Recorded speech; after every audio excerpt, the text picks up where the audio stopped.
মধ্যবিত্ত পরিবারে জন্ম নিয়ে আমরা কিন্তু অনেক কিছুই অ্যাডজাস্ট করতে শিখে যাই। এই যেমন ধরেন, একটা ডিম ভেজে 4 ভাই বোন ভাগ করে খাওয়া, কিংবা একটা ড্রেস 2 বোন আলাদা আলাদা অকেশনে পরে যাওয়া। কিন্তু মধ্যবিত্ত পরিবারে জন্ম নিয়েছে বলে সব সন্তান যে একই রকম হবে কিংবা সবকিছুর সাথে অ্যাডজাস্ট করবে তাও কিন্তু নয়।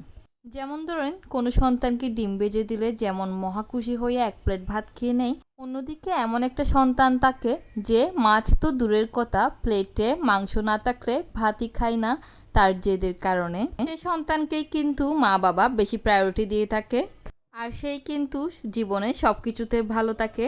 আর যে কিনা একটা ডিম ভেজে দিলেই মহাখুশি হয়ে ভাত খেয়ে নিত, সে কিন্তু সারা জীবন মানুষের কাছে সহজ গ্রহণযোগ্য হয়ে যায়। তাই শুধু মা বাবা কিংবা ভাই বোন না, নিজের স্বামীর ক্ষেত্রে তো আরও বেশি নিজেকে সহজ করে দেওয়া যাবে না।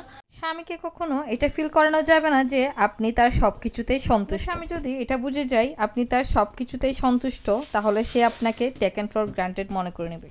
আর ওই যে বাবার বাড়িতে ডিম ভাজা খেয়েই খুশি ছিলেন বলে বাবা মা সবসময় আপনাকে ডিম ভাজা ছাড়া আর কিছু দিত না, তেমনই আপনার স্বামীও চাইবে আপনাকে অল্পতেই খুশি রাখতে, কারণ সে বুঝে গিয়েছে আপনি অল্পতেই খুশি হওয়া মানুষ। আর বিশ্বাস করেন ভাই, এই যুক্তি কিন্তু এখন আর খাটে না।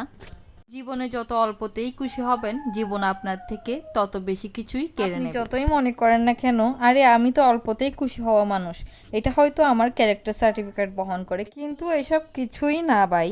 যখনই আপনি না বলতে শিখে যাবেন, তখনই আপনার গায়ে লাগানো হবে স্বার্থপর নামের অনেক বড় একটা ট্যাগ।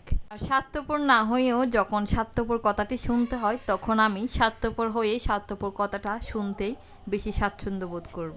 আসলে সবচেয়ে বড় কথা হচ্ছে অধিকার। নিজের অধিকার যে যত তাড়াতাড়ি বুঝে নিতে পারবে, সে জীবনে তত বেশি সফল। জীবনে কম বেশি অ্যাডজাস্টমেন্ট সবারই করতে হয়, কিন্তু নিজের অধিকার নিয়েও সবাইকে সোচ্চার হওয়া জরুরি।